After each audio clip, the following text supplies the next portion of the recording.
Okay, Katie. I have a couple questions. First, how did you find food freedom, and what made you say, I want to reach out and learn more? So I found Find Food Freedom on Instagram. Somebody else that I knew shared a post and I saw a lot of value in it. So I hit follow and then I was getting the posts in my feed all the time.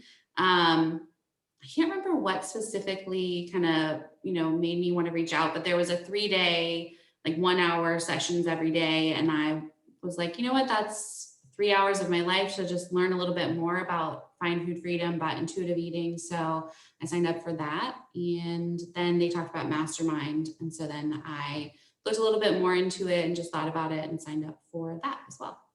Awesome. How has your relationship with food changed throughout this process? So I would say my relationship with food has changed in a couple of different ways. So one, removing morality from food has really kind of given me freedom to make choices based on something other than what I feel like other people would say I should or shouldn't eat, or what is good or a bad choice. And then also giving myself permission to eat has made me not obsess over food in the way that I used to. You know, like we've talked about, I used to not eat breakfast because I was trying to do some sort of, small approach to intermittent fasting. And by the time lunchtime rolled around, I was starving and I would literally eat anything. And I eat breakfast every day now because I can and I should. And I want to. If I don't feel like eating breakfast though, I don't. But if I am like, hey, I'm hungry, it's morning, I'm gonna eat breakfast. And then when lunch rolls around, I'm not like, oh my God, like I need to eat right this second. I'm able to make a better decision. And, if I feel like it, since I'm working from home, I can take 20 minutes and whip something up or have a salad or whatever I'm feeling like eating that day. Awesome. Yes, I love that. Um, what was your biggest takeaway or aha moment from our time together, either in the mastermind or one-on-ones? Like, looking back, what do you feel like has been your biggest, like, oh my gosh, yes, kind of moment?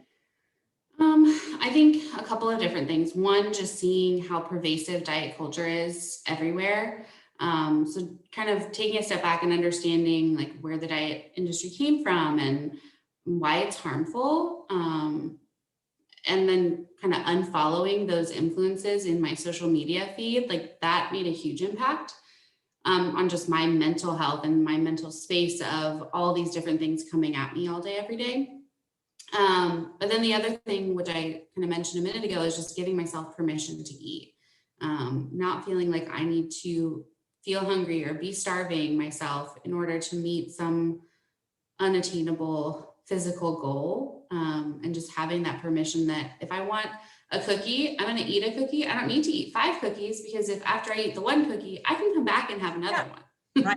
Exactly. I think bringing neutrality to food is probably one of the biggest, um, I would say, uh, like takeaways that people have. Like once I Yes. just remove the power from food, it really helped me to just accept that like food is just food.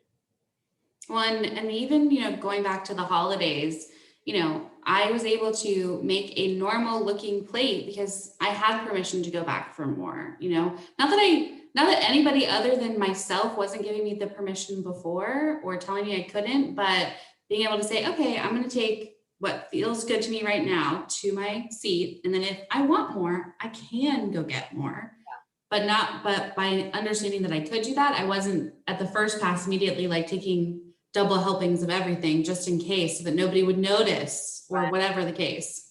Yeah. Yeah. Isn't that amazing?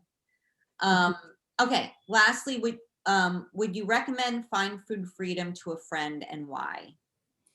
Yes, I definitely would. I think, especially as women, in 2021, we have so many things being thrown at us all the time from social media, from the media, the regular media of what, healthy looks like, what beauty looks like, what you should be eating, what you shouldn't be eating. And at the end of the day, none of those people know you or care about you. And so I think just having somebody kind of show you the science and the numbers and the statistics behind all of that versus the reality of what health is, Mhm. I absolutely would recommend it. That's great. Thank you so much.